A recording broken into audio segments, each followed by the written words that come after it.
When Helen died, I lost everything. Until that dog appeared on my doorstep. A final gift from my wife. In that moment, I received some semblance of hope, an opportunity to grieve unalone. And your son took that from me, stole that from me, killed that from me. People keep asking if I'm back, and I haven't really had an answer. But now, yeah, I'm thinking I'm back. So you can either hand over your son, or you can die screaming alongside him.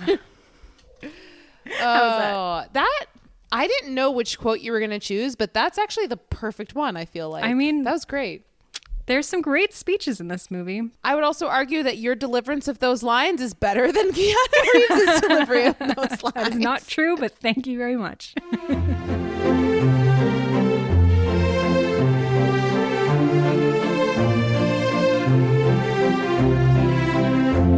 Welcome to Your Pick, a film podcast. I'm Geneva. And I'm Tatum.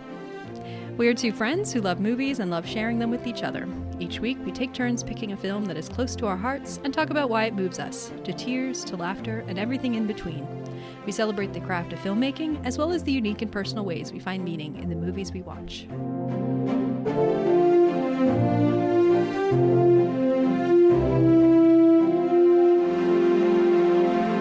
Well, back another week. Tatum, what have you been watching recently? I have not been watching too much. I was telling Geneva before we started recording that I've actually been spending a lot of time writing. I've been reading and writing. I bought some new poetry books that have been really fun to read. But yeah, I mean, there's one thing I watched this week, which me and my cousins, I don't know if I've mentioned this on previous podcast episodes, but me and two of my cousins, we've been getting together to, drink some lovely alcohol and rewatch the Twilight Saga movies. And so we got together this past week. A wonderful female pastime. Cannot recommend it enough. So we rewatched I'm not part Eclipse. Of this, to be clear. I just endorse it. Oh, yes. So yeah, we rewatched Eclipse and it was terrible. It's not a good movie. The messaging is incredibly toxic. The insecurities that we see from Edward, they are on full steam here. It's like you've proposed to her, but apparently her saying yes is not enough. You need to freak out and be possessive at every turn because you're super insecure about this relationship, which is like not a good thing. And then, Jacob swoops in and tries to do his thing because he's imprinted on a part of her body that they don't know exists yet. It's wild. Make it sound like he imprinted on like her pinky finger or something like that. I mean, he could have, for all we know. We don't, what part of DNA from Bella that goes into Renesmee is what Jacob imprints on. We don't know. But yeah, it was a fun watch. We had a good time, but I won't be watching it again anytime soon. It's a bad movie. The messaging is awful. Too much shirtlessness. I just can't take it. A lot of inconsistencies in terms of like, Edward's in the sun. He's not sparkling. Why? This doesn't make sense. Like, just, poor Charlie. That will be my final statement. Poor Charlie. Charlie does not deserve anything that he gets in those movies. Not that he has a lot to do, but he deserves so much better. It's like in the previous movie, Edward left Bella behind to go kill himself in Italy because he couldn't live without her. And Bella's depressed for like months upon months and meets Jacob. And then all of a sudden, Edward comes back and she's head over heels all into him again. And I'm like, man, if I was freaking Charlie, I would like... He's a police officer. I would be like, I'm filing a restraining order. This is not healthy. This is not good for my child. I'm moving my daughter to Boston. I'm very concerned. I would ask her to go stay with her mom, but she even goes to visit her mom in this movie and Edward's like, I'm coming with you because blah.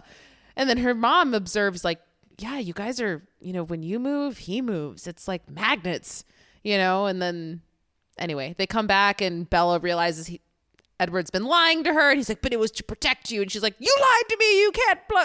It's really messed up. It's bad. But we had a good time. So that's what I watched this week. Watched Eclipse and did a lot of reading and writing. Is this a good time to pitch my spin-off show, which is Charlie and Carlisle Cullen just solving supernatural mysteries in Forks while Edward and Bella are off doing whatever they want to do. Whatever it is they do. Whatever it is, as long as it's off screen. Yeah, Carlisle looks extremely unwell in Eclipse. I mean, all of vampires pretty much look unwell after Twilight. Just the basic vampire look. But Carlisle, like, woof, he's looking rough in Eclipse, but maybe he looks even worse in Breaking Dawn. I don't know. I haven't seen it in a while, but they made some wild skin and hair choices in these movies and contact choices. It's all just very extreme. But anyway, what about you, Geneva? I actually watched quite a few things recently. So first, I watched a movie called The Trip to Greece. So this is the final in a 4-movie series, which I've talked to Tatum about off mic. I can't remember if we've actually talked about it on mic at any point. I don't think so. Okay, great. So this is a series that stars Steve Coogan and Rob Brydon, who are both British comedians. Steve Coogan's had some success in the United States. He was in a movie called Philomena. He's been in some, I remember he was the Roman centurion in the Night in the Museum series. Oh gosh, I forgot about that. Yeah, remember that? Rob Brydon is he's been in some US movies too, although he's kind of more known in the UK. He's a television host and presenter as well as a comedian. But anyway, the 4 movies are basically fictionalized versions of them going on vacations and eating food in restaurants and just talking to each other, visiting sites, doing impressions at each other, and nerding out over literature and history and obscure British references from 70s movies and whatnot. And so basically everything that Geneva hates. Everything that Geneva hates. I was going to say, I feel like the two of us could easily film movies exactly like this, and it would be great. But anyway, no, this series is our delightful. version of it would be us in Spain, and because I live there, and then us in Scotland because you live there. Yeah, there you go. They actually did one in Spain. Anyway, yeah, these movies are delightful. I highly, highly recommend them. If you have any interest in British humor, they are the style of humor is very, very British. It's very dry. There's a lot of kind of impressions and references, so it depends on your tolerance for that as a form of humor. But the chemistry between the two of them is so good. It is, as I said, fictionalized versions of the two of them, so they discuss their careers, although part of the plots of these movies also involves things like wives, girlfriends, children, which are all fictional characters within the film.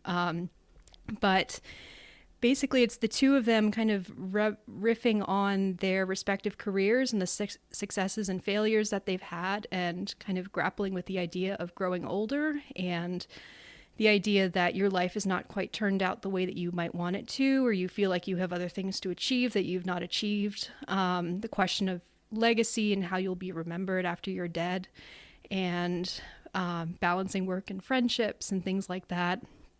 And yeah, they're very funny, but they're also have this sort of beautiful melancholy to them, in the way that they think about what they've achieved and the lives of the writers and poets and people who visited these sites or before them. So in the first movie, they go to the north of England. In the second movie, they go to Italy, and they're kind of walking in the footsteps of Keats and Shelley and Byron and other famous literary characters who've gone to Italy. They go to Spain in the next one, and they talk a lot about Don Quixote and Cervantes. And in the last one, it's a lot about they're in Greece, and so they're talking a lot about mythological heroes. And there's this sort of running theme in the final one about Steve Coogan finding out that his father is very sick and confronting the idea of a parent dying and the existential questions that raises. So anyway, all this is to say is that this is a really good series. They can be a little bit repetitive at times. They tend to run through very similar story beats, but I think what they bring out in each location, when they bring out in each other, especially following them as they age. So the series of movies takes place across about 10 years. I think it can be very profound, in addition to just being very, very fun and very silly and entertaining at times. So yeah, The Trip to Greece. The previous movies are called The Trip to Italy, and The Trip to Spain. And I would recommend all of them. So yeah, so that's one thing I watched. Second is I rewatched a Doris Day movie called Pillow Talk from 1959. And if you've never seen any Doris Day movies, particularly around this like late 50s, early 60s movie, they're basically the type of kind of very colorful, very stylized, very silly sort of sex comedies, but also very chaste, that inspired the movie Down with Love from the early 2000s. If you've never seen Down with Love, it's absolutely brilliant. And Pillow Talk is really great. I had forgotten how good it is and how clever it is in its own right. There's definitely elements of it that are problematic, that don't really hold up today, but it's very, very witty. There's so many jokes going on, so many double entendres and innuendos. There's a lot of visual comedy that's really interestingly done with split screens or voiceover. It's Doris Day and Rock Hudson who are kind of doing this whole, sparring battle of the sexes thing. Rock Hudson does this really exaggerated Texas accent for a lot of the movie, which is very funny. And Tony Randall is the best friend, and he's just delightful as he always is. So yeah, Pillow Talk is a really, really fun time. It was a great, rainy Saturday afternoon watch for me. So yeah, would recommend that as well. Yeah, I have not seen that movie or any of the other ones that you, what was the one from the 2000s that you said? The Trip to Greece. No, you're talking about sorry. Down with Love is a parody of the Doris Day style comedy. Gotcha. With Ewan McGregor and Renee Zellweger. Highly, highly recommend that. Oh, That's I like really both brilliant of them. movie. Yeah, it's really good. So yeah. Gotcha. All right. Well, with that, why don't we move into talking about this week's movie, which is John Wick from 2014. John Wick. John Wick. Baba Yaga. John Wick is directed by Chad Stahelski and David Leitch. I think it's pronounced Leitch. If not, I apologize. It stars Keanu Reeves alongside an absolutely stellar cast, including Michael Nyqvist, Alfie Allen, Ian McShane, Lance Reddick, John Leguizamo, Willem Dafoe, many other familiar faces. So the production of this movie is actually found very interesting. I kind of went down a big Wikipedia rabbit hole before we started recording. The writer of this movie, Derek Kolstad, wrote the screenplay on spec. He incorporated influences from many different genres, including westerns, film noir, and even some silent comedy, Buster Keaton, Charlie Chaplin, etc. The script was sent to Keanu Reeves, who responded to the story's themes of grief and fury, revenge, and the strange kind of mythological assassin underworld that it was set in. So Reeves worked with Kolstad to rewrite the film to more closely fit his own acting style. And he sent the script on... I'm sorry, that is a funny note. Tatum and I are going to have some disagreements about Keanu Reeves, and we'll talk about it. Keanu Reeves doesn't have writing credits on this, though. Interesting. Yeah, I doubt that his contributions would have fit the WGA's whatever standards they need in order for you to receive a writing credit. So he sent the script on to Chad Stahelski and David Leitch, who had been the stunt coordinators for the Matrix trilogy. So the three of them had known each other for a couple decades.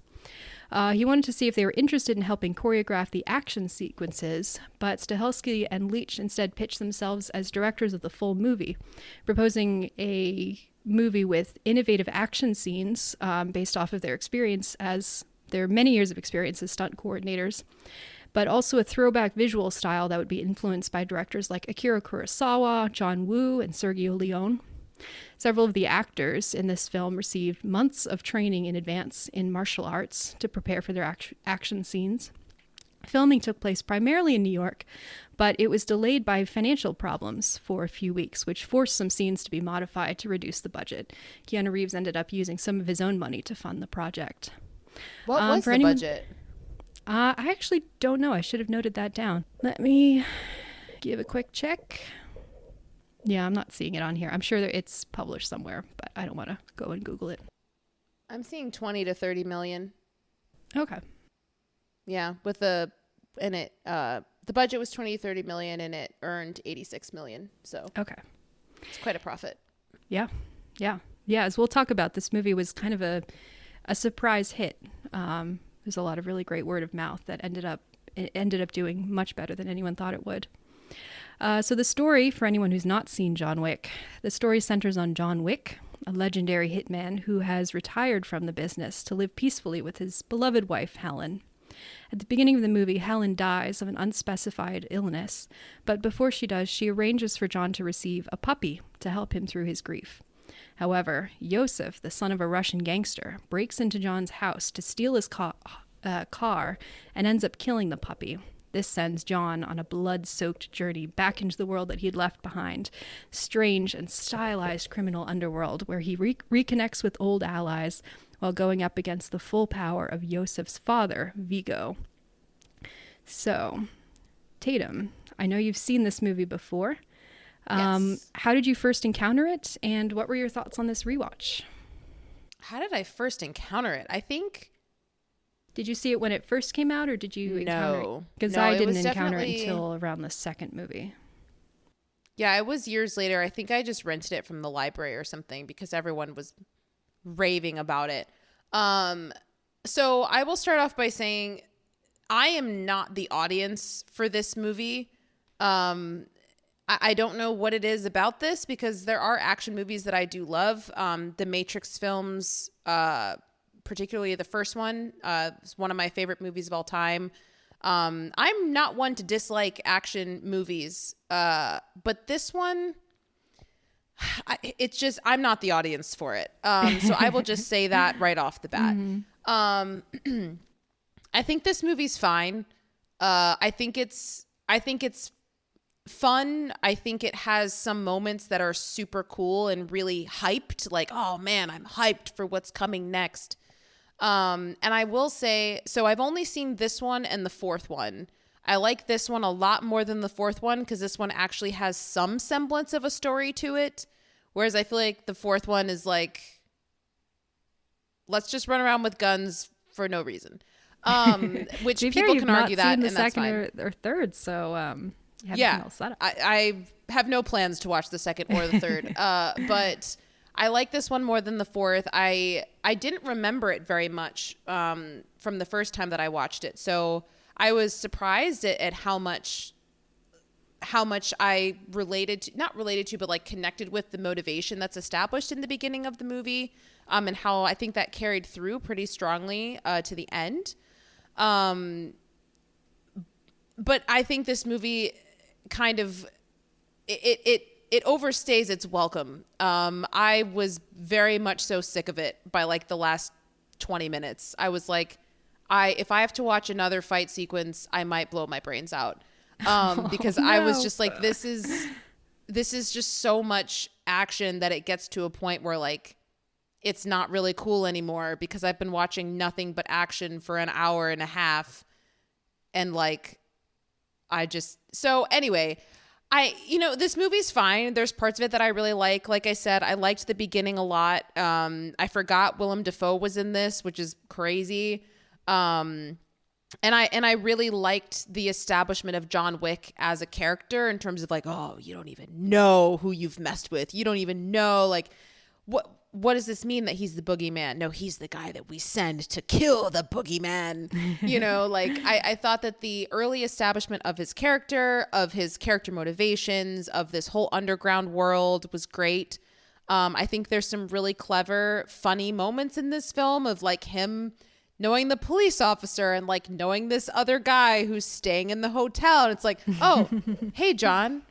Hi, Harry. You know, like there were some funny moments that I genuinely loved. And there were some action sequences that I thought were really cool. I think Keanu Reeves's acting performance was not entirely lackluster in this movie like it was in the fourth one. I think in the fourth one, it's just a joke. All he says is, yeah. In this one, he actually has full sentences, which is nice. And he delivers them for the most part pretty well. So yeah, I like, there's parts of this movie that I really like, but at the end of the day, like I'm very clearly not the audience for this film. It overstays its welcome for me. The action can only entertain me for so long. And yeah, it's fine, but I know you love it. I know that you absolutely love these movies. So I'm excited to like dive into it more and hear more of your thoughts, because I know that you love these movies, or this movie in particular. I'll just talk about this one. Mm-hmm. I know you love this movie, but I don't really know if I know why you love this movie so much. So I'm looking forward to hearing your thoughts. Thanks. Yeah, I know. I feel like we're kind of in a reversal of last week's episode, where one person loves the movie and the other's like, it's fine. It's not for me. I can recognize there are good things about it, but you know, it's fine. Yeah, this movie is not for me. Yeah. Yeah, I love this movie and I love this franchise. I'm a big John Wick fan. I love all of the movies. I mean, this one to me is the most perfect object because it is the most complete and self-contained. I think even if they didn't make sequels, this movie just really exists as this, you know, perfect object. But I'm glad that they did make sequels because I've enjoyed all of them. And if they want to make more, I don't know how they would, but I will watch. They're already in the works for John Wick 5. It's already, they're working on it. It's in pre-production. I heard that. I have no idea how they're going to do that, but all right, I'll be seated, you know, we'll see how it is. I don't really know what it is that I connect with so much about these movies. I think for me, I mean, to begin with, I am just a huge Keanu Reeves fan, which Tatum and I have talked a little bit about. Tatum is not a Keanu Reeves fan. Nope. You don't like dislike him. It's just that you don't really, because obviously you love some of his movies. You love The Matrix, but you just you kind of love them in spite of him. Is that fair to say? Yeah. I mean, I think I will clarify. I have not seen that many Keanu Reeves movies, so I can't really speak to his entire filmography, but I do like, the movies that I have seen, I do like a fair amount of them. I think he's an incredible person. I really like him as a person. I just don't think he can act. I think he does what he does and he does it fine, but it's very bland and just flat and uninteresting in my opinion. Yeah. But I think one of the reasons it works so well in The Matrix is like Neo doesn't have to be this huge like personality. It's almost like a robot world almost, and he's this chosen one. It's kind of like, oh, what does that mean? He doesn't really have these emotional, I mean, I guess he does. Well, anyway. It works for him to be a bit of a blank because of the bigness of everything that's going on around him. Yeah. So, yeah, I don't know. Just when I see him outside of that world, it feels a little bit less like he doesn't fit into these other movies. Whereas I feel like in The Matrix, his acting style really fits into his role there. Mm-hmm. Yeah. Yeah. By contrast, I'm a huge Keanu Reeves fan, as I mentioned. This movie is kind of special to me in the sense that this, coupled with watching the second Bill and Ted movie, Bill and Ted's Bogus Journey, very close to each other, actually kicked off me going on a really deep dive of Keanu Reeves' filmography several years ago. This was around the time that John Wick 2 came out. So I think I had heard really good things about that one, went back and watched this first one, loved it, watched Bogus Journey, watched the second John Wick, and then was kind of off to the races. So I've seen probably like 85 to 90% of Keanu Reeves' quite extensive filmography. Can we both agree that his best role is in Always Be My Maybe? By far his best role and his best performance. Oh, I don't love know. that I don't know about so that, much. but it's pretty great. If no one knows what we're talking about, you don't. Yes. If you're not interested in watching the movie Always Be My Maybe, that's fine.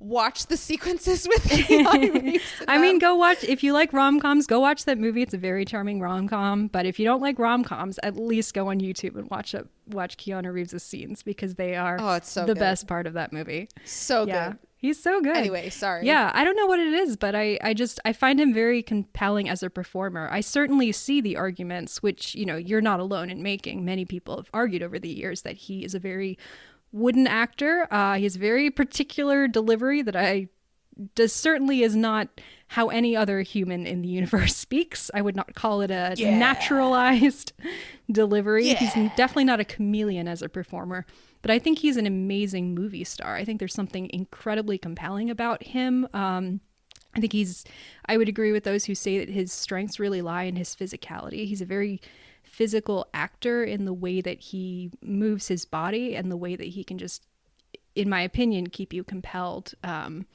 There's just some sort of natural charisma that keeps you wanting to watch him and keeps you empathizing with him, even when he is a character who is a bit scummy or a bit distant and removed. I think there's just something very compelling about him on screen. Going down his filmography was really fascinating because I got to watch some of his early indies prior to Bill and Ted, which he's very good in. I definitely recommend River's Edge. And Tatum, have you ever seen My Own Private Idaho with River Phoenix? Not that I can recall, no. Yeah, that's a really, really incredible movie, kind of a classic of 90s gay cinema. And River Phoenix just gives this incredible performance in it. And Keanu Reeves playing his sort of best friend, object of his affection, is very, very, very good in it as well. He's had such a long career and so many twists and turns, so many ups and downs. And he's such a staple of action movie cinema. I mean, Point Break onward, he's just had so many great action movies that I really love. So it's just fascinating to see all of these different things coming together in this movie. I think he's really found a way to figure out what works about his persona and find a very particular way to channel his own sort of stoic, wooden, but also slightly kind of humorous persona, and put that on screen. I think the character of John Wick works so well for what makes him compelling. So yeah. And I love the style of these movies so much. I love the way that the action is shot. I'm a huge advocate for, if you're going to have a movie that relies heavily on choreography, whether that's dance choreography or action choreography, shoot it, give long shots and allow us to see what's going on, and train your performers so that they can actually be performing these things without a million cuts to compensate for their weaknesses. And these movies are shot by stunt coordinators who have been working on choreographing action for decades, and they really know what they're doing. And these movies look amazing. They hire cinematographers and lighting professionals who make these things look absolutely gorgeous. And so, yeah, it really does such a great job of creating this alternate world and balancing a tone that I think is very difficult to achieve, where it is somehow so serious all the time and everyone is so invested and in it. And, there's all these sort of, like I said before, kind of mythological in the way that it depicts this other world. It's not quite realistic. It's kind of epic in its scale. And yet it's also very funny. Like, these movies are really funny at times. And I just think they do such a good job of balancing that tone. So yeah, I love the John Wick franchise.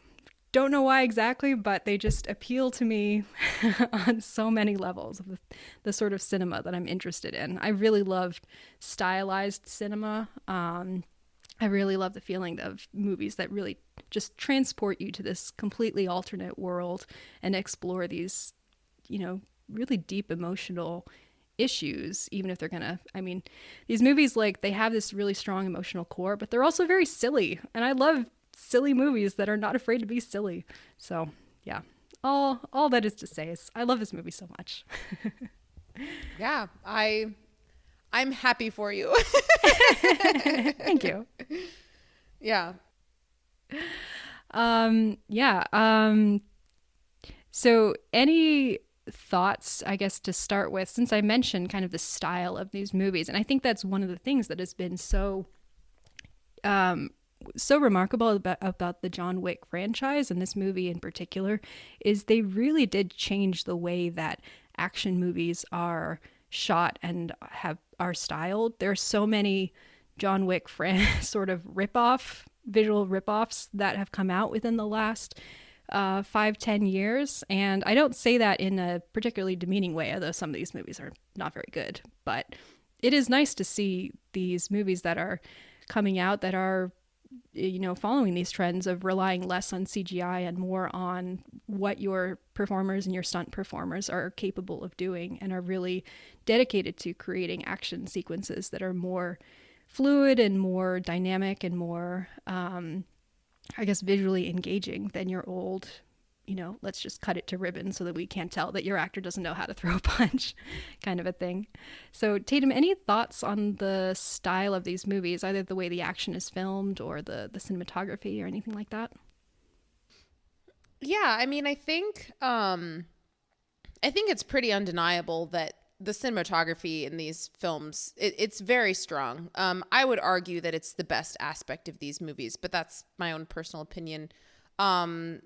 Again, going back to the beginning of the movie where we're kind of really being introduced to John Wick as a character, I love how, we get these shots from behind and we just see his shoulders and he looks like this intimidating person. And then we're hammering the floor with a sledgehammer and the colors are dark blue. And then we're cutting back and forth to this guy sitting in front of a fire and it's yellow. Like, I think, yeah, I just think that to me, it seems very clear that all of the shots are very thought through. Whether that's where the actors are standing or whether it's the lighting or whether it's how the camera moves, I feel like it's very clear that they didn't just walk into a room and say action, and I really appreciate how much care they've put into it. I like the color palettes. I do think sometimes it is a little bit, it does take me out of the film a little bit sometimes, because I don't remember the specific moment when this happened, but it was somewhere towards the beginning where John Wick was somewhere and it was like blue and then in almost like nighttime. And then I think he got in a car or something and it was so yellow that it looked like it was daytime. And I was like, whoa, that's a really drastic change that just kind of doesn't make sense to me. Because I think a lot of times it does make sense. But in that particular moment, I was like, that was an odd choice. Like, that just took me out of the movie. But yeah, I think... yeah, I think they look great. I think I'm a lot less impressed with these movies than like other people are, and not to keep going back and forth between this movie and the fourth movie, but there were some particular shots in the fourth movie that people were freaking out about. This is the coolest thing ever, and I was like, okay, all right, this is really long. Like, can we just? Okay. But yeah, that being said, I do really appreciate it. I think this movie looks great. And I think it sounds great too. I think the soundtracks and the music that they choose is it's a very good hype movie. It it gets you feeling good, gets you excited. It's just, I can only stay hyped for so long. But yeah, I get the style. I get what they're going for. And I think that they accomplish it, and they accomplish it like very well. Yeah. Those are kind of my thoughts on that. Yeah. Something that occurred to me as I was rewatching is I feel like many of the action sequences in this movie, particularly those that take place indoors, have this very distinct lighting scheme for each one. And you can kind of tell which one is which by the colors that are chosen and the textures and the quality of the light. So like the the scene in the warehouse where John is tied up and he's having that confrontation with Vigo, and then Vigo tries to have him killed, but he manages to escape with the help of Marcus. There's this very harsh kind of yellow-orange light that contrasts with everything else being kind of green and gray. And then it just looks so visually distinct from the sequence in the Red Circle Club, which to me is the highlight of the film. If I have one criticism to make about the film, which I could make about a lot of action movies, it's just that the best sequence in the movie is about halfway through, and the final sequence is a bit anticlimactic after that. But the Red Circle fight scene is just, oh my goodness, absolutely incredible filmmaking, in my opinion. I don't even know what you mean when you say that. What's the Red Circle? Which one is that one? It's the nightclub where Yosef is hiding out, and so first it's the sequence starts in the bathhouse where he comes in. Yeah. And there's this really incredible sort of weird ethereal song that's playing, and as John Wick is sneaking through and killing off the guards, he's almost doing it to the beat of the song. Like, it's the way that it's choreographed with the music. You're so right. The sound of this movie is incredible.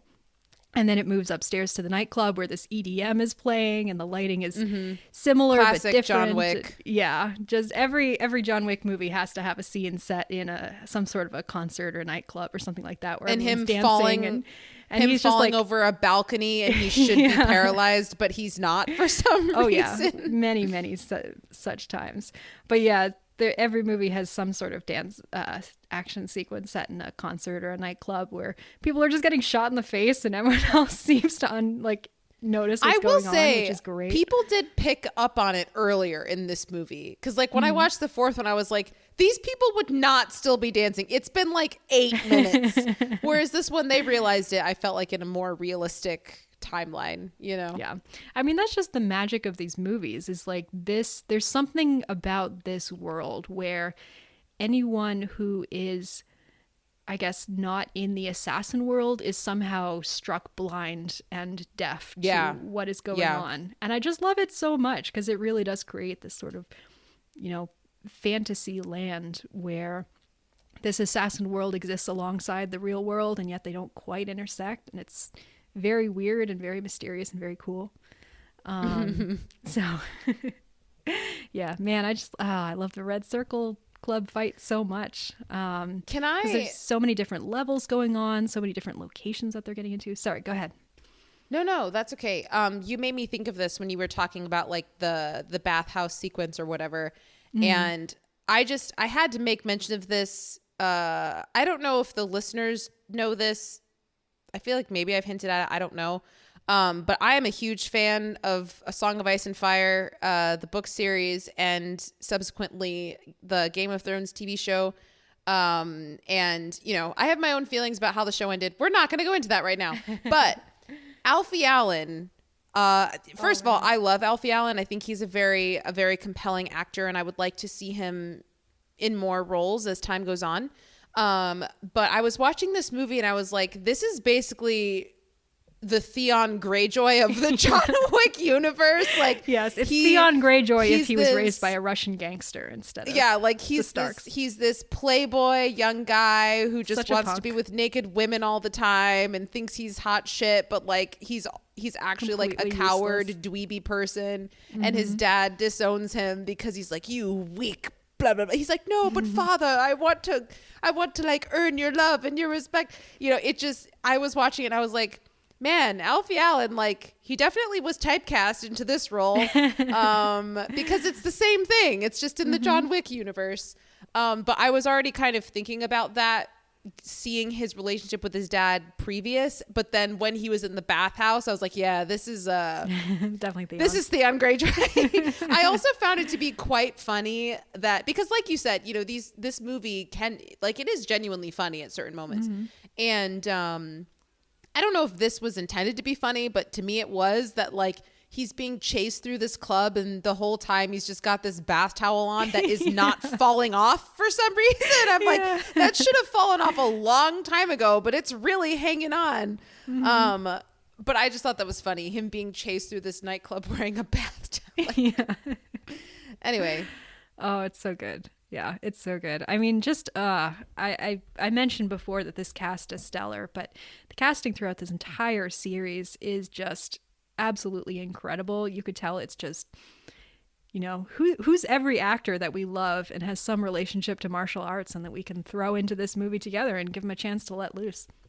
But yeah, Yeah. this movie in particular, just such an international cast too. I mean, Michael Nyqvist, plays Vigo the villain. I believe was a Swedish actor, and he's wonderful. But you have Alfie Allen, you've got Ian McShane, you've got Lance Reddick, John Leguizamo, who has like 2 scenes and is hilarious. Willem Dafoe is just this sort of pillar of integrity. Adrian Pilecki, who I love her as Tyra in Friday Night Lights, which I'm currently watching, and she's great here as this just tough as nails, like no respect for anyone else, just gonna do what I can to get ahead character. Yeah, it's amazing. You mentioning Willem Dafoe, I will say, and this is picking nits, and this is very much so I understand my own personal issue. If it doesn't bother other people, that's totally fine. I just get annoyed with how often John Wick uses these like Deus Ex Machina moments where it's like, oh, John Wick is really in it now, and then, but no, Willem Dafoe has a sniper rifle. Because for me, it just kind of decreases the stakes, because I know that I'm just like, why would we bother putting him in a situation where we're going to act like it's the end of the line when we all know that Willem Dafoe is going to take care of it? I'm like, I don't know. I'm just not a fan of putting people into situations where we're making it seem like they're done for, and then never mind, something happened and now they're free. I don't know. Deus Ex Machina is just like bothering me as a thing. And I guess you could argue that this isn't necessarily that, because it's not like, oh, it came out of nowhere and makes no sense why it happened, because it does make sense why it happens, but it happens often enough that I'm like, okay, how long are we going to go into the Willem Dafoe thing of him just having to like step in and Yeah, save John Wick? I would disagree that it's a Deus Ex Machina, because it is part of the story. It's part of the subplot of this particular character and his relationship to John Wick. I remember the first time I watched it, I didn't actually catch, or maybe it was just a little bit. I didn't realize right away that Willem Dafoe was actually trying to help John the entire time. I guess I was fooled by the misdirection. Yeah, I totally thought that he was actually genuinely going to take John out. And I think the first time that he shoots twice to save John. And I think the first time I didn't catch that that's what he was doing. I thought he was just missed. Of course, second time watching, I realized that he was intentionally shooting to wake John up so that John could deal with Miss Perkins. Right. So at a certain point, I caught on to what was going on between them. But it was kind of a reveal to me of like, oh, which side is Willem Dafoe going to be on? Oh, he was on John Wick's side the entire time. Okay. Mm-hmm. But yeah. I will say I did appreciate the payoffs. I don't know if payoffs is the right phrase, but there were certain stakes that were established at the beginning of the movie that I was nervous wouldn't be tied up by the end, because again, I barely remembered what happened in this movie because I watched it a long time ago. But because I remember I was watching the movie, and as it got closer to the end, I was like, wait, what? Willem Dafoe's just going to get off scot-free, even though he agreed. It's extremely important that he does not get off scot-free. Yeah, and also the same thing with Miss Perkins. I was like, okay, she clearly really wants to kill John Wick, and now all of a sudden she's just going to be like, nope, never mind, like no stakes, whatever. What is it, like I performed business on hotel grounds or something like that, and I was like, why would they establish this as a thing? But then she also gets off scot-free. But they actually followed through on those things at the end. And I was like, okay, I appreciate that, because everything in me was saying they set this up and they're not going to follow through on it. And I was really frustrated. And then they followed through on it. And I was like, oh, okay, good. Yeah. And especially considering assuming how important the continental rules become in later movies. It's very helpful for setting out the stakes of what it means if you do break those rules. And I'm assuming that the death of Willem Dafoe's character probably leads into what John Wick does in John Wick 2. That's just my assumption. I haven't seen John Wick 2, but like him being like, you killed my friend first, blah, blah, blah. Now you killed my friend and I can't get out and because revenge and blah. Yeah, well, I mean, the death of Willem Dafoe directly leads to the end of the movie because John Wick is basically ready to walk away and say, you know, I killed Yosef, I finished everything that I meant to finish, but Vigo just has to call him and say, you killed my son, now I've killed your friend. You know, your friend betrayed me, he's now been slowly murdered. And that's what incites John to then go after Vigo and leads to that final confrontation. So yeah, Marcus's death is very important to what happens. I would say that Marcus killed himself more than Vigo killed him because Marcus signed a deal and he didn't follow through on it. So I don't see it being something where Vigo, I mean, you know, I see the angle of like, oh, you killed my son, now I killed Marcus, but it didn't really come across as that to me. It was more so like, it's a coincidence that you killed my son because that's not my motivation for killing him. I'm just killing him because he didn't follow through on this deal that we signed. It's a, you know, it felt kind of unrelated to me. It was just a coincidence, but yeah. So I'm almost like Marcus would have died anyway because he broke the rule, but I don't know. That's just my own personal opinion. In protecting John, Marcus knew exactly what he was doing. He knew that was going to anger Vigo. And he did it anyway because he cares about John. And then Vigo, you know, chooses to exact the revenge on Marcus for betraying him, which is not surprising. But he also calls John and specifically tells him, which I think in that moment is what leads John to do what he ends up doing, which is going after Vigo and destroying him. Yeah. I mean, I see that for sure. And I get that that's the line that they're trying to draw. It's just in my mind, it's like, this is the name of the game. Like you signed a contract and then you didn't follow through on it. So you're dead. Yeah. There's this. Yeah. I mean, that's. But obviously John Wick, like I feel like a theme with John Wick is friendship. And he's like, oh, friendship. Yeah. But that was literally my review for John Wick 4 on Letterboxd. It was friendship, man. Like, you know, he's got a thing for friendship, which is great.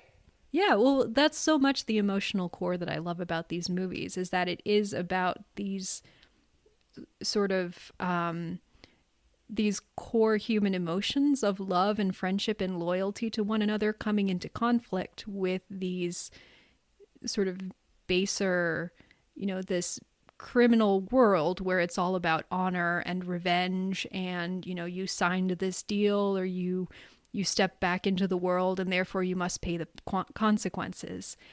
And I mean, so much. One thing that I just love throughout this movie and throughout the series as a whole is just every moment where John runs into an old friend and they all greet him where they're like, John, like, you know, you're such a great guy, you know, where have you been? Oh, it's so good. Are you back? You know, like there's so many people visiting. Who really seem to. There's so many people in this movie who like really seem to have been genuinely friends with John and really care about him, and that he seems to care about. And it's so fascinatingly at odds with how cold-blooded he is in actually doing his job. You know, the fact that there's that one bodyguard, Francis, that he goes up to, and he's like, why don't you take a night off? And Francis is like, okay, thanks. And it's just like, why is there this one person that he has agreed to spare because he has this prior relationship with? It's just, it adds so much, it makes his backstory so much more fascinating and mysterious. The fact that he has these layers. I love that you see layers because I'm like, I think it just has to do with the fact that his acting performance does nothing for me. I'm like, there's nothing more to this character. Like I literally just see John Wick as like just like an action figure. He's just a person that's good at guns. And like that's it. Like I don't see anything else to him. I do think he is quite charming in this movie in the sense that, you know, some of these things that we're talking about in terms of like him killing someone in the hallway and Harry steps out and is like, John. Love He's that like, moment. Harry. Hey, Harry. or like him talking with the desk clerk of like, we're getting some noise complaints. Sorry, I had an unexpected guest. Or, you know, the moment with the cop where the cop sees the body, but he's like, have a good evening, John. You know, I working think, again? yeah, just it's sorting like some stuff out. So funny. Yeah, it's like he has these moments where he is kind of charming and funny, but at the end of the day, he's just such a I don't see him as anything other than I'm a guy with a gun and I'm good with gun. Don't threaten me because I kill you with gun. And I think because of that, that's why these movies are just not something that I return to, because I'm like, yeah, the action is fun, but the action is only entertaining for so long when there's nothing else that's keeping me watching this movie, because I don't care about anything else, because I don't connect with anything else. And so, but yeah, I mean, it's just, it's, I'm not the audience for this movie, and that's fine. Yeah, you know, you don't connect with Keanu Reeves's performance the way I do. Yeah, I don't, and that's the thing that just like baffles me. I don't understand how people connect with his performances, because they're so not, like, I just don't get it. I'm like, this does nothing for me, but some people, it works. Like maybe it's similar to, I feel like people compare these actors a lot, although maybe we shouldn't do that because they're very different people and who do very different things. But I know some people absolutely hate Nicolas Cage. And I'm like, I think Nicolas Cage is a fascinating actor. Does he yell a lot? Yes. Does he make really weird choices sometimes that come across as really wacky and kind of insane? Yes. But also, I'm here for it and I love you, Nicolas Cage. Are all of your movies great? No. But your performances, I think, are fascinating. So maybe it's a similar type of thing. I don't know. Just like sometimes you get it and sometimes you don't. And if you don't get it because it's such a particular acting style, it's like you can't get around it if you don't get it, you know? Yeah. I mean, their acting styles are very different, but there is that sort of divisive quality to them where some people are able to enter into what they are doing and some people just aren't. It's very cilantro, I guess, you know? Some people can stand it, that flavor, and some people just can't. Yep. Yeah. It just fascinates me that people can like Keanu Reeves acting. I'm like, I don't see it at all, but a lot of people love him. So I respect that. Yeah.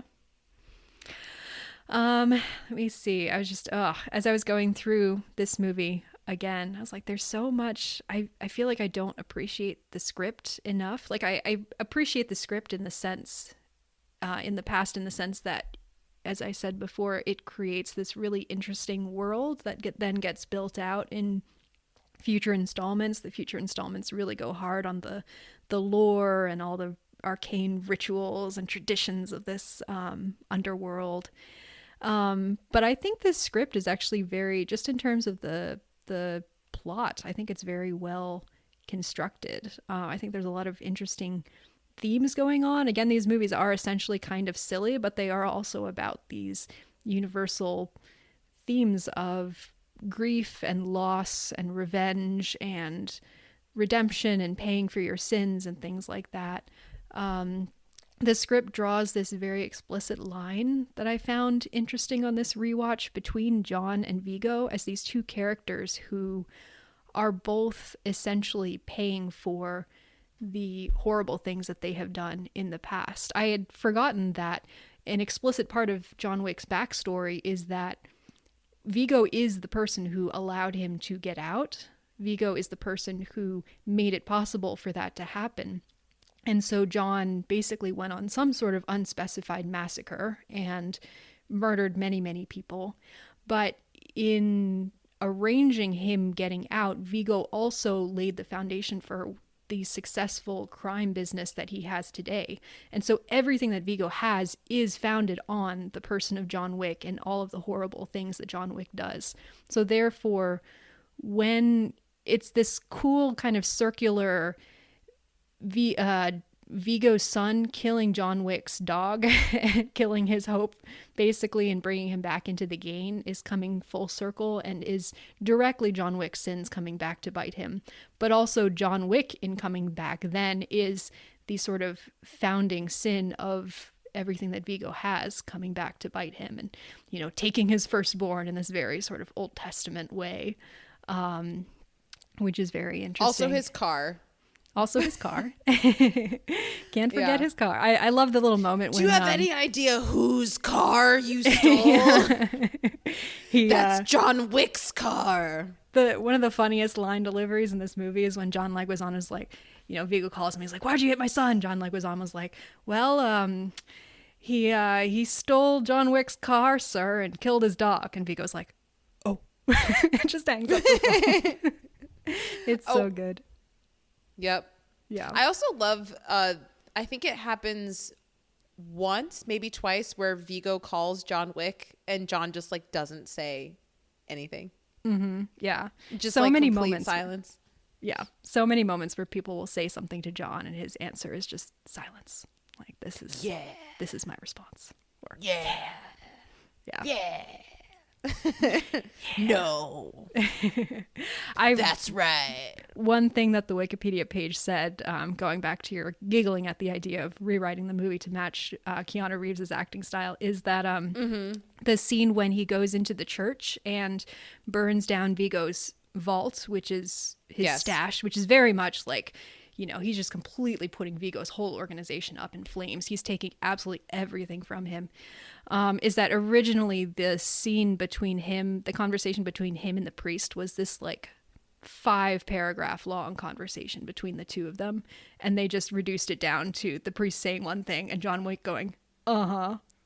I mean, I feel like we don't need that 5-paragraph. Yeah, no, exactly. Scene. I don't think we need it. Mm-hmm. Yeah. Everything that you need is on the screen. Like I wrote that moment down because I thought it was so great, where the priest says, like, John Wick is trying to get him to let him into the vault. And the priest says, "Vigo is going to kill me if I do this." And what John Wick's response is, he turns around, he shoots one of the bad guys, and then he turns back and points the gun at him and goes, "Uh-huh." And it's just like, yep, I know. Yep. And I don't care. And you're still going to have to do this. And the priest, I don't know why the priest opened it though, because he knew he was going to die anyway. So it's like, die now or die 10 minutes later. Like, what's the difference? Yeah. I mean, it's, you know, it's like, maybe it's like, if I'm going to die, I'm going to take down the man who's going to kill me type of thing. Yeah, like, sure. You know, go down swinging. Mm-hmm. The guys, they didn't torture him. They just took him out in front and gave him a quick death. So, you know, it could have been a lot worse. I mean, John Wick is right in front of you. He's got all these horrible legends attached to him. Like, would you rather take your chances against, maybe I can escape Vigo, who is not here, versus this guy who's directly in front of me, and also who knows what kind of torture he might resort to? Yeah. John Wick doesn't seem like a torturer to me. No. Does he torture people in 2 or 3? He doesn't strike me as a torturer. Not that I recall, unless there's some particular, like, he does personalize a little bit the way that he kills people depending on circumstances, but also, like, I feel like if there's someone who it's convenient and he has some particular reason for wanting them to be killed in a more gruesome way, he might do it. But he's not I feel like even with Alfie Allen in this movie, who like took hope from him and killed blah blah blah, like he still just kind of, he just shoots him in the head and is like, whatever. It is so anticlimactic in a way that is so cool. Yeah. I mean, he'll torture like, if people he a little had bit reason to torture anybody, I feel like it would be Alfie Allen, because he took like the last hope that he had left. And he's like, nah, you're not worth my time. Yeah. No, the most he does is in this movie, like, if he's trying to get information out of you, he'll put you in pain until you give him the information. Like that guy in the bathhouse, where then he's like, "This is for the fact that you took my car and you killed my dog," and he like kills him in a pretty brutal way. But yeah. Anyway, I don't know why we're talking about this. What do you mean? John Wick is literally about killing people for like an hour and a half. I don't think it's pretty odd to talk not about too outside death. the bounds. But I feel like you are maybe. Are you a little bit more hesitant to like acknowledge when you're into violence? Because this movie is very violent, and I think that's part of the reason. I feel like that's part of the reason why you like it. But whereas I'm like, you know, violence, I feel like you're a little bit more like, why are we talking about this so much? I'm like, because this movie is straight up violence, and that's part of why you like it. I feel like I don't know. I like the stylism about it. I like the fact that it is very unreal. If it was more realistic, I would probably like this movie a lot less. But because it is so stylized, there is that ability to kind of disconnect from it a little bit and be like able to appreciate the aestheticism of it in a way, which sounds kind of terrible. So maybe it's when I pry and I'm like, let's talk about the actual violence and not just the vibe of the violence, that you're like, wait, why are we talking about this? Yeah. That's probably it. Yeah. Just sort of Anyway. like torture. I'm not, I don't want to watch torture, but like the beautifully I don't want to watch torture either. Yeah, no, who does? Like, but the beautifully choreographed kind of, almost dance like choreography of this thing. I love it. The precision of it. Yeah. I think also for me, I guns are just not my thing. Like, yeah, because we were talking about this with Aliens too. Not that I dislike the guns, but I'm way more of like a swords and bow and arrow and crossbow type of person. I'm like, give me that all day freaking long. Like, I am here for it. Whereas with guns, I feel like it's a lot. For whatever reason, I'm just not into it as much. It feels, I was going to say it feels a lot less personal. That sounds awful. But I don't know. It's just a lot. I don't know what it is. But one of the things I think I really appreciate about this movie too, and this will sound terrible, is just that it makes the how gunplay... many people he kills. No. Like, it finds a way to choreograph the style so that it is very visually dynamic in a way that action movies that rely on guns typically are not. Like, it makes it gives it the sort of visual excitement of like a movie that is about a duel or something like that, where it's a lot about the characters' movements and within a three-dimensional space rather than just two people kind of hiding behind something or like, two people doing some sort of shootout where it's very static. I don't know if that makes any sense, but like this is it makes sense. This is a very particular sort of fighting style that was kind of created for this movie because it is very incorporated into martial arts moves. I would disagree.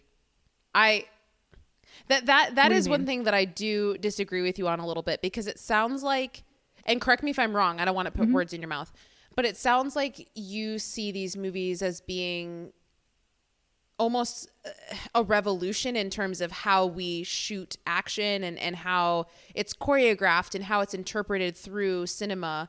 And for me, I watch this movie and I'm like, The Matrix did it better. I'm like, The Matrix did this, this movie came out in 2014. So The Matrix did this like 10, 15 years before. And like, it's the same. Granted, it was using older like film technology, but it was the same concept of like, let's take martial arts and interpret that into action with guns, which I do love guns in The Matrix. I think they're freaking like sick and they look awesome. But I think like for me, these movies don't feel entirely unique in terms of the action. I mean, they feel unique in the sense that lots of other action movies that come out today don't look like this, but they don't feel unique in the sense that action like this never existed before these movies, because I feel like The Matrix did it first, but that's just my own personal opinion. Yeah. I mean, I don't think The Matrix is doing quite the same thing, but there is a lot of continuity there. I mean, obviously the same guys were involved with it as are involved in John Wick. I don't think it's including Keanu Reeves. Well, yeah, and obviously Chad Stahelski and David Leitch were both stunt coordinators on The Matrix.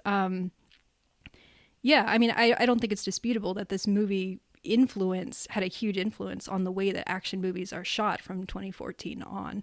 I guess that's just kind of the point that I was making. Yeah, and I would agree with that for sure. It just, and again, like, I don't want to put words in mouth. So this movie and The Matrix are all also drawing on similar influences from Hong Kong action cinema and westerns and things of the past too. So yeah, there is a lot of similarities there, definitely. Yeah, for sure. I love The Matrix, but yeah, I'm not gonna Matrix talk is about great. Matrix We should do anymore. The Matrix. We should do an episode on The Matrix. it's one of my favorite movies of all time, so it's on my list to talk about at some point. Yeah, I love that movie. I absolutely adore that film. It's one of the best movies ever made. But yeah, it's anyway, an incredible movie.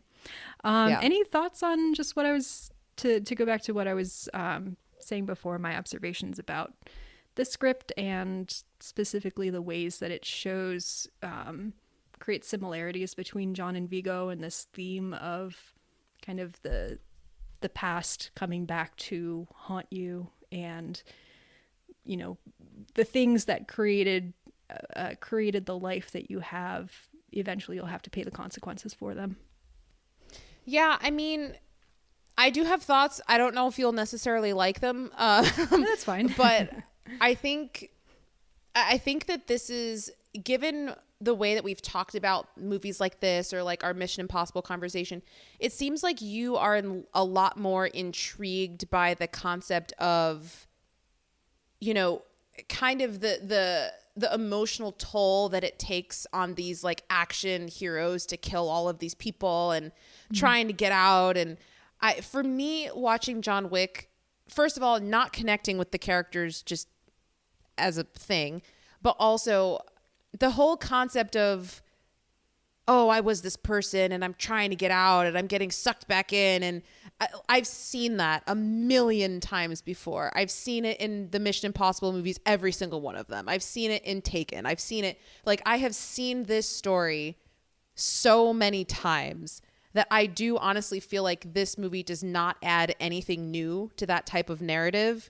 And so for me, like, given that I don't connect with Keanu Reeves acting as this character, and also given that his particular arc is something that I've seen before that doesn't feel very unique to me, like, I don't think the writing of this movie is bad, at least this one, because there is, yeah, I don't think the writing in this particular movie is bad. I just don't think it's doing anything different or particularly special that like really engages me in such a way that I'm even analyzing the relationships between the characters, or like why, you know, I think it is well established, like why people are doing what they're doing. It's just not, it's not doing anything for me that makes me like really interested in breaking it down or thinking about like, oh, John Wick, how can he sleep at night? Or how is Vigo, you know, what is it like to be this mob? And I'm not saying that that's necessarily what you're thinking about, but for me, it's very much so kind of just a surface level of like, this is what's happening and this is how the game works. And again, like, John Wick, good with gun. John Wick, kill people with gun. So I don't know. It's, yeah, it's just not, this movie just doesn't, it's cool to watch and it's entertaining, but it doesn't do anything new for me other than the visuals. I think the visuals are great, but aside from that, I'm like, what's new here? I don't really think anything is new here. So, okay. I don't know. I mean, it's a good point. Well taken. I mean, obviously the archetype of the action hero who has been out of the game for a long time and is pulled back in for one last mission, or, you know, he is too old for this and yet the world needs him once more, that sort of thing. That's, you know, that's a very established trope within action movies. I think for me, what really works in this movie is because I do really connect with the Keanu Reeves performance and with the performances of all the other actors around him. It really does strike in a sort of emotional truth, emotional resonance for me. But also, I think it finds really interesting, unique, original ways to tell this story through the unique world that it sets up, and through, I mean, I've used the word mythological several times already, but there, you know, I was reading there are academic papers that have been written on this idea of John Wick as sort of a hero of epic myth, you know, of like comparing him to, you know, the labors of Hercules, you know, undertaking these massive tasks, or sort of a Sisyphus, you know, throughout this entire series. He's constantly trying to achieve something, and yet he keeps trying to roll that boulder down the hill, and yet it keeps rolling back, and he has to keep on going. And so just kind of connecting it to these... Is that unique to John Wick, though? What? Is that unique to John Wick, though? I feel like you could write the same sort of lore or whatever it is for Ethan Hunt, or does that feel... I mean, that definitely it doesn't could feel apply unique to to John Hunt Wick as well. to me. Yeah, it's that idea of what allows us to connect to this character is when it connects to these larger archetypes that exist within human consciousness, that exist within sort of the common storytelling lore that humans pull from. And I think John Wick does that in a really great way that is also, you know, it's at once pulling from you know, ideas and story tropes from our past, but it's also reinterpreting them in this really interesting, unique way through this cool setting, through the tone that it strikes, through the visual storytelling that is something that was kind of new to action movies at that time. And yeah, so I think that's why it's taking old tropes and reinterpreting them in new ways, and that's something that I really love about it. Mm-hmm. Yeah. Yeah. One other thing that I saw someone, I don't know, a tweet or something recently. I cannot give sources, but just offhandedly mentioned the idea that the John Wick movies are all kind of about the stages of grief. And I would need to rewatch 3 through 4 and see whether that actually lines up with the stages of grief off the top of my head. So I was like, I don't know about that. But actually rewatching this one, so the first stage of grief is denial. And actually rewatching this movie, I was struck by how often it is about John Wick denying what is happening. How often people say to him, "Oh, you're back," or "Are you back?" And he's like, No, I'm not back. No, I'm not back. I'm just visiting. I'm not back. You know, it happens so often throughout this movie. And there is very much this idea of him kind of making these intentional choices to dip back into this pool, but also, and fully knowing what the consequences will be, but just being in so much denial about the idea that, oh, I can just kind of be an assassin again, you know, just so I can like accomplish my own personal business, but then I can just step back and like retreat to the world that I had before, and it'll be fine. And I think he knows underneath all of this that that's not actually what's going to happen. I think there's a self-destructive part of him that's like wants this to happen, or, you know, just so he can feel something. But yeah, I think there is a case to be made that one of the themes of this movie is denial in the stage of grief. I don't know. Any thoughts on that? No, the one thing that just came to my mind was, isn't there a line in this movie where he does say like, "Yeah, I'm back," or something? Isn't there like a moment when he says that? Mm-hmm. Is it at the end, or does it come earlier than that? It's a little earlier than the end, but it is very much the emotional climax of now he has finally admitted it. Yeah, because that's the speech that I gave at the very beginning of our episode. That's what I thought. Yeah, I was like, I think it happens there.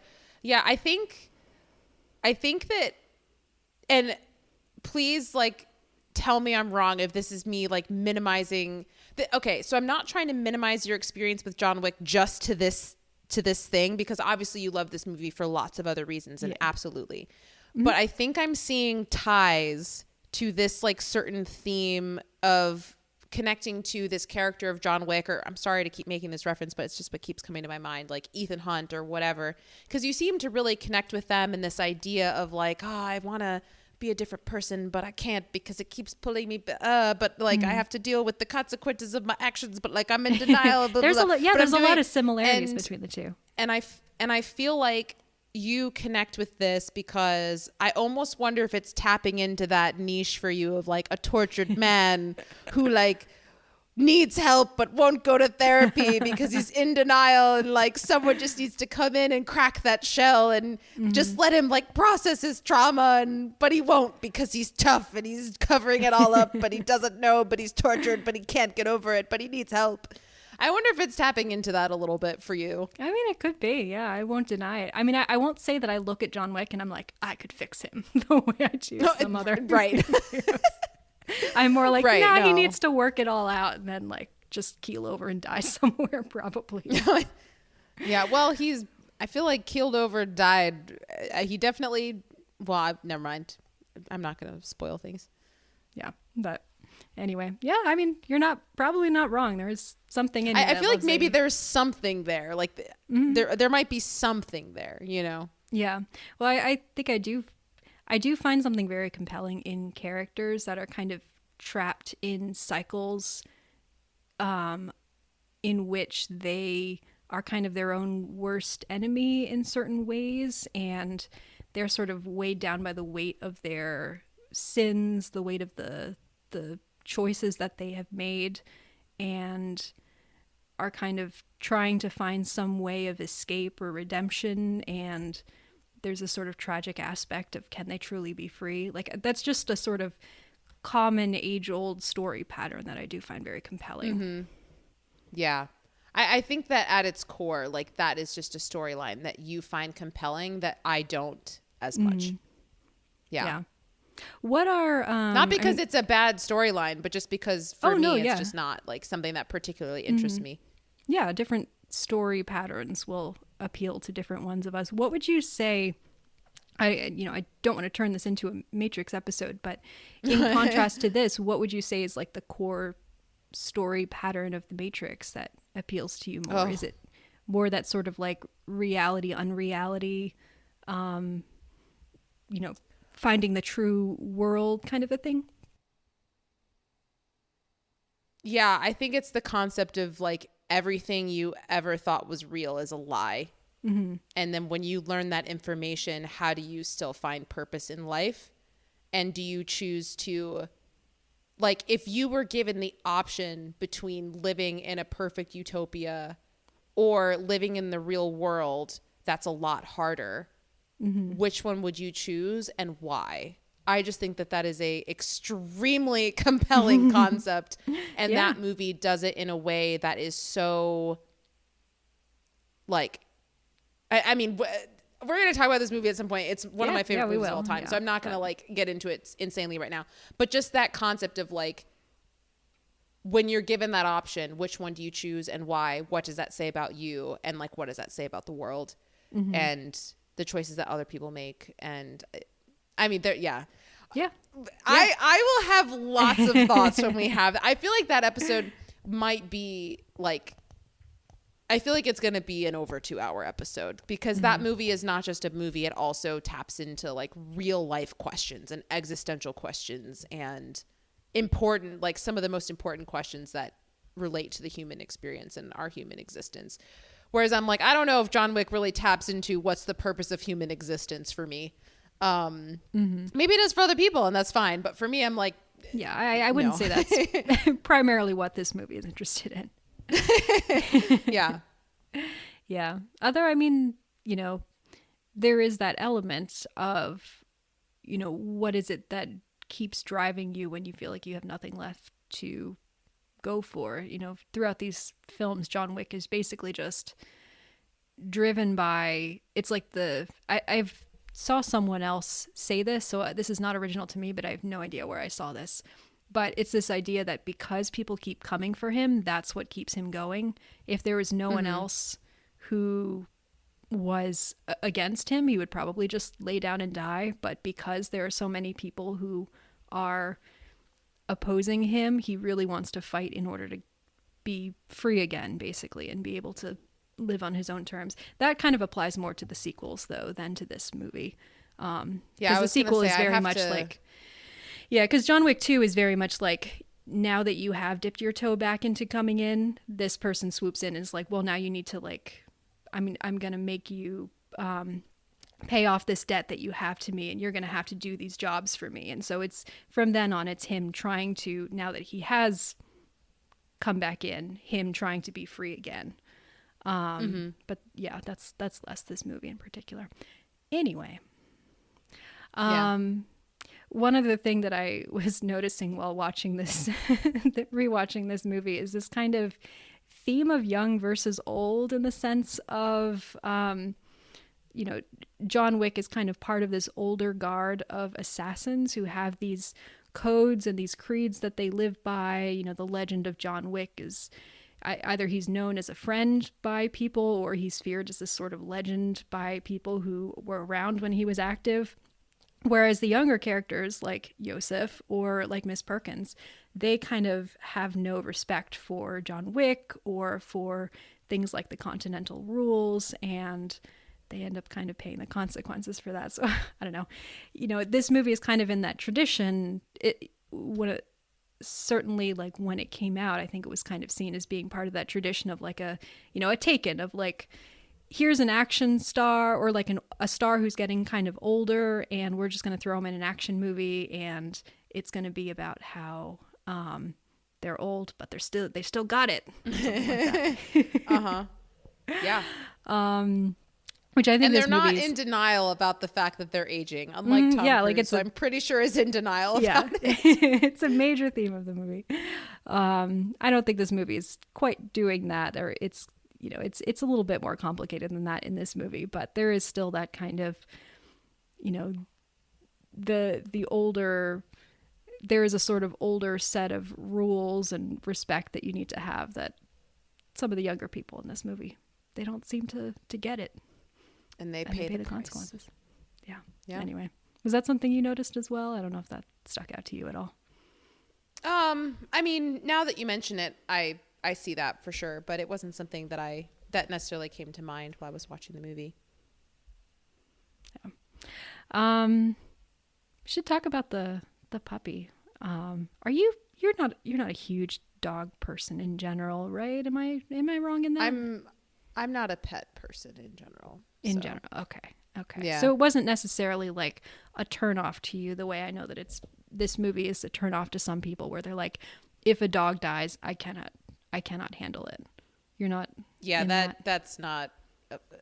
Yeah, that doesn't connect for me. Gotcha. Not that I want to watch animals die all the time. Like, obviously I'm anti people killing animals. Right. Certainly. But that's not something where I'm like, oh, I can't watch the movie because an animal died. I'm like, oh. Yeah. I mean, one thing that I love about this movie, again, with it being kind of taking old tropes and doing a twist on it, I think it's so kind of darkly funny in a way. The fact that the dog dies? No. Oh, instead, like, what? Sorry, I'm still mid-thought.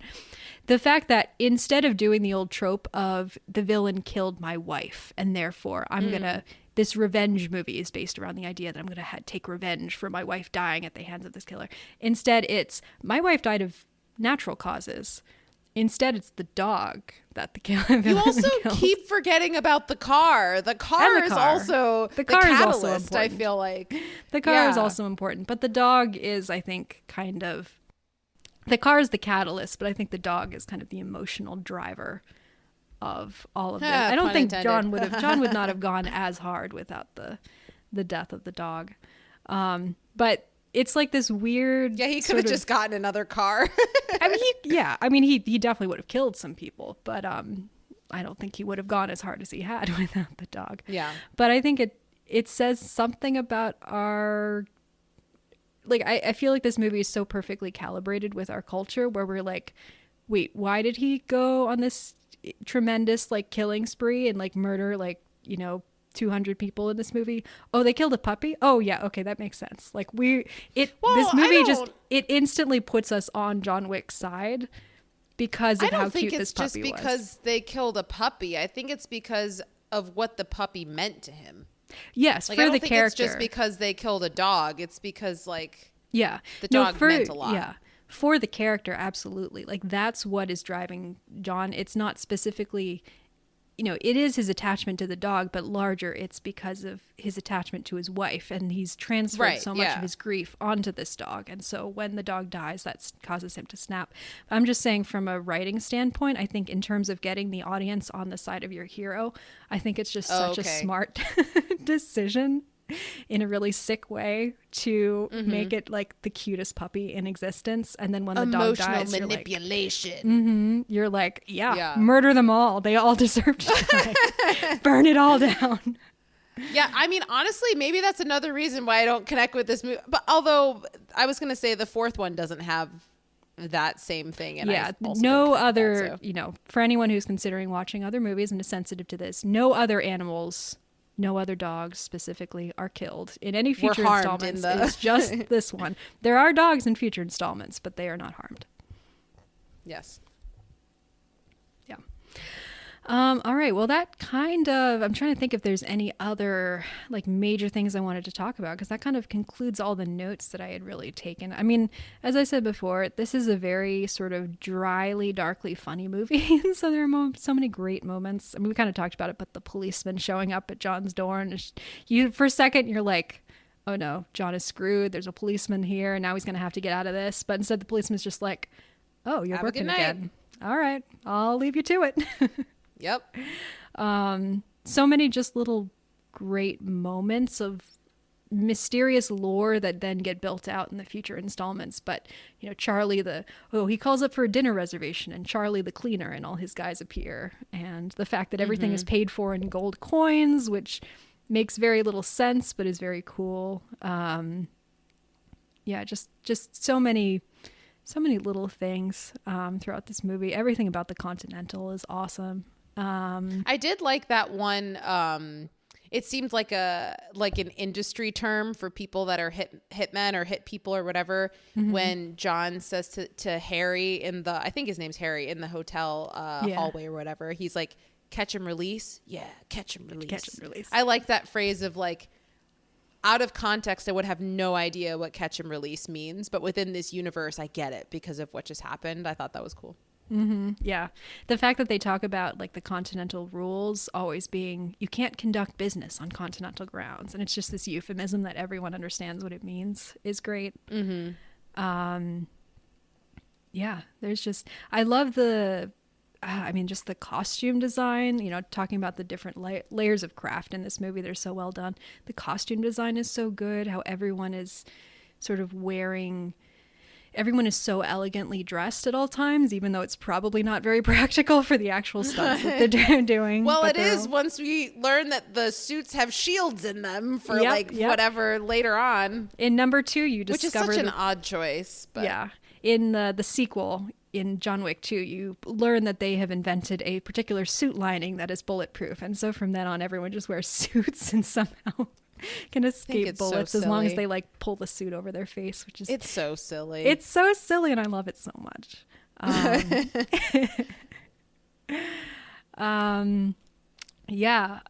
Sorry, just like looking through my notes, trying to see if there's anything else. I love the Vigo's I guess it's like his lawyer or his second in command, who's just this sort of big old the Allstate guy, coward guy, who's just like, he doesn't speak any Russian, so every time Vigo starts saying something, he's like, English, and then of course he goes out like a chump, as you knew he would.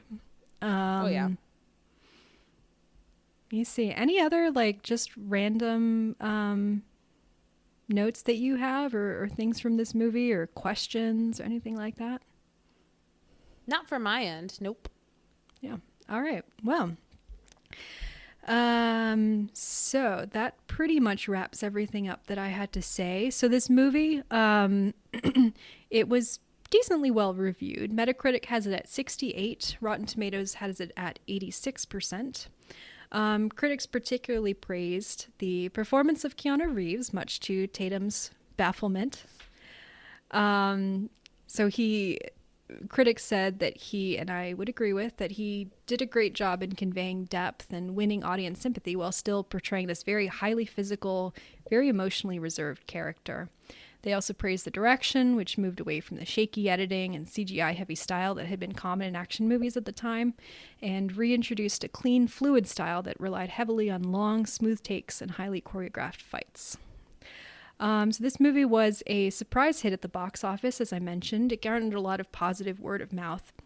Ended up being financially much more successful than was expected. It wasn't one of the like top movies of the year or anything like that, but then subsequent movies have done even better. So I pulled a couple of reviews. So this is from Chris Nashawati, in Entertainment Weekly. He says, John Wick could easily have been another disposable Hollywood knuckle-dragger, but you get the sense that the filmmakers and their revitalized leading man were aiming for something a little daffier, smarter, and more elusive. They've taken a broken clock and lovingly restored it with Swiss timing and precision. So I think that does a good job of summing up again. I think this movie takes a lot of familiar elements, but there's so much thought and care put into the craft that it makes it something really special. And then I pulled a couple quotes from this review by Bilge Ebiri in Vulture. So he writes, with any other actor in the role, the relentless revenge flick John Wick could have been just another variation on the Nixonian man with special set of skills kills everybody genre. But with an actor as ethereal and ageless as Keanu Reeves in the lead, it becomes something else, more abstract and mythic. And later on he adds, filmmakers have been aestheticizing violence for as long as movies have been around, and the idea of yet another action flick with hot music and cool images, however hot the music, however cool the images, may not strike many as cause for celebration. But John Wick commits to its defiant unreality, giving us a fantastical underworld of ritual, mythic figures, and color-coded spaces. So I thought that kind of summed up well what I like about this movie. Any thoughts on either of those? I was going to say it sounds like that second one really was in line with your sentiments about the movie. Yeah. Very, very brief tangent, but I find it interesting. I wonder how much this actually is a thing, but Liam Neeson is a very talented actor. He's done a lot of really wonderful performances. I feel like he's going to be remembered for his role in Taken. And I'm like, I don't know how I feel about it. Like, I know. He's done so many other things, but I feel like he's just going to forever be known as the guy from Taken who has a particular set of skills. Well, because he's like committed so hard to that genre, kind of. You know, he was just doing turning so many of them out. And I think there were kind of personal reasons going on for why he was doing that too.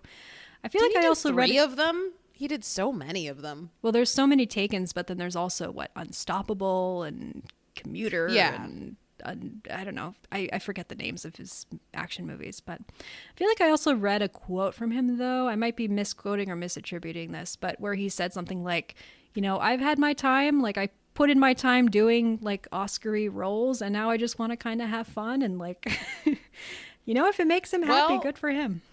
If you want to see a really happy movie with no Oscar potential or goals at all, watch Silence, because that movie is the epitome of happiness and not going. Just kidding. It's literally the exact that's an opposite. Oscar-y movie, so kind of going back to where he was. Well, that's what I was going to say.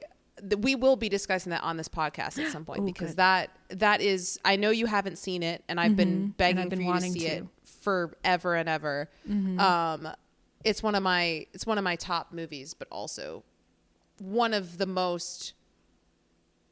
Honestly, it is probably the most emotionally upsetting and depressing film I've ever seen in my life, and I'm not even kidding. Other than An Elephant Sitting Still, that movie is freaking like really depressing.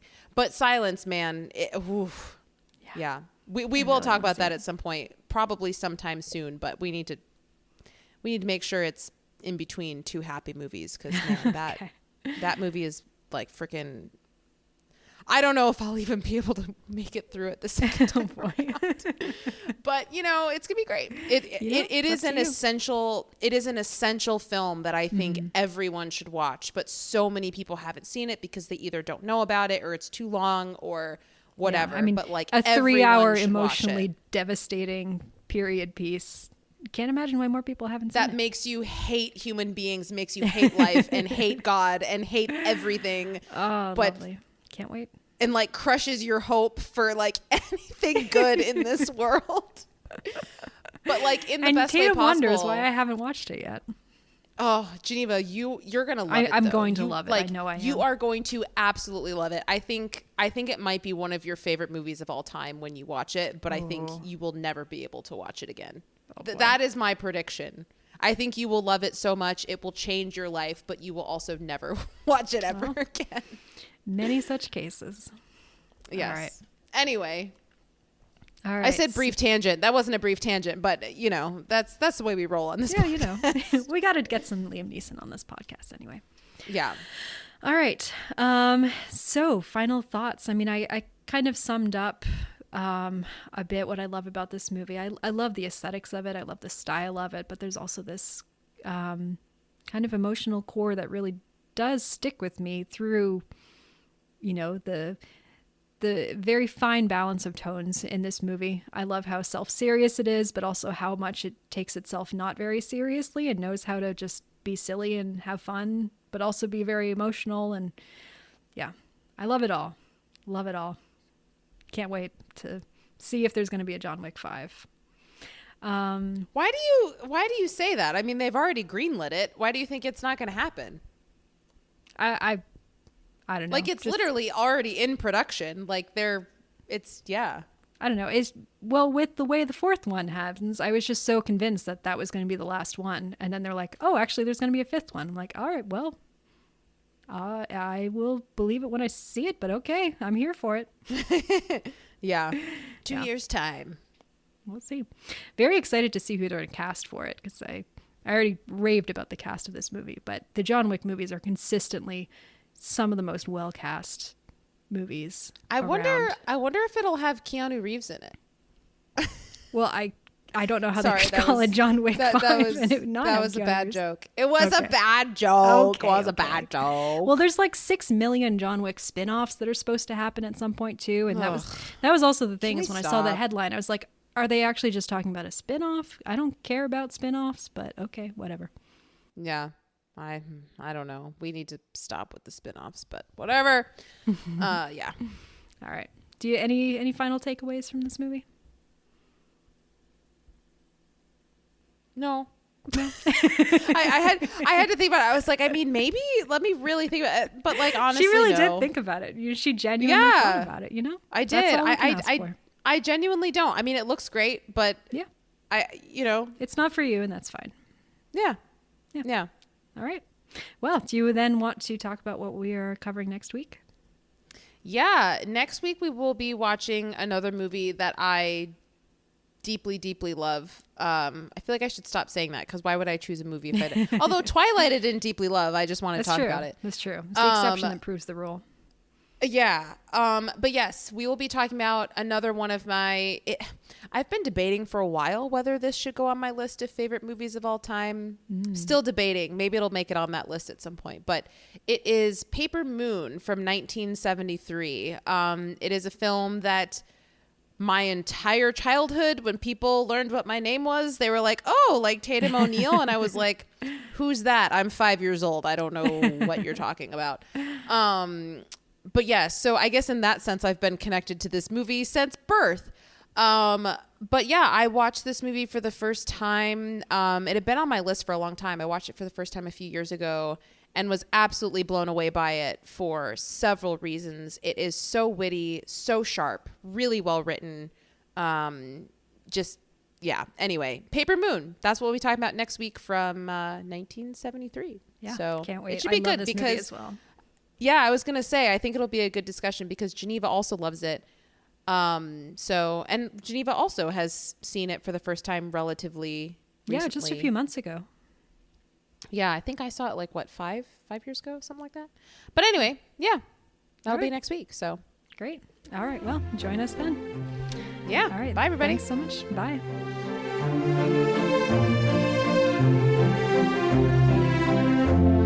Thanks for listening. If you want to get in touch with us, you can email us at yourpickpod@gmail.com. Our theme song was composed by Joel Rushton, and our podcast graphic was designed by Kara Shin.